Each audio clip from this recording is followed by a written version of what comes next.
So engineering, technical and maintenance craft. So I'm going to link the two together. The first year of 5 is a 100% day, 100% working year in college. Now, where we generally have a breakdown is when the schools go on school holidays, school breaks, we pull those apprentices into plants so they can start being exposed to various areas. It's a week, it's 2 weeks at a time. Obviously, the longest we get to keep them for is over the summer period when they're coming through readiness into starting their year 2. But really, we're just trying to build them into the enterprise as slowly and as surely as possible. But really, it's making sure that they're all attuned to that learning and getting their BTEC level 3. Now, coming back into years 2 and 3, we do have them in plant. So both of them come into plant and they are on a day release to college. Now, that day release to college starts to really uniquely identify down whether they're a craft or a technical. But when we have them in for the 4 days on site, their rotation is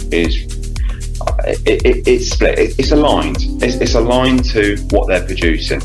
So with a technical apprentice, there's more office experience, there's more working inside, problem solving, working through the different departments. They do all go through a shop operations hands-on experience, so they all get to use the tools, all get to understand the opportunities for when they move into that technical role. So if they're going to be working into design engineering, they understand how to put things together first so that they know how to design for manufacture in the future. Obviously, we have links into SQA, we have links into facilities inside the office, as well as links into applied mechanics, etc.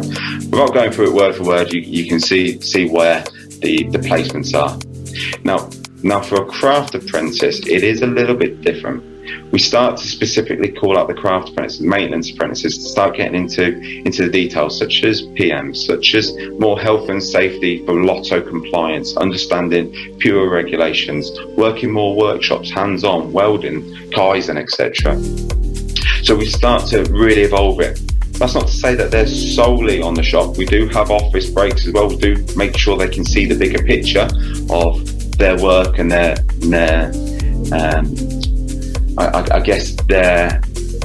experience that they have on the site and what they're going to do as a maintenance craft engineer and the impact it could have on, let's say, quality, for instance. We are able to align what their skill sets are and what they produce. But you can see it's a lot more hands-on, let's say. Now with year four, they're moving into their final year placement. So the placement that they're going to be kind of effectively staying with for the future of their career, they're moving into that final year's placement. They're still on a day release to college, and this is where they're going to obtain their HNC or BN qualification. 4 days now solely working in their final department.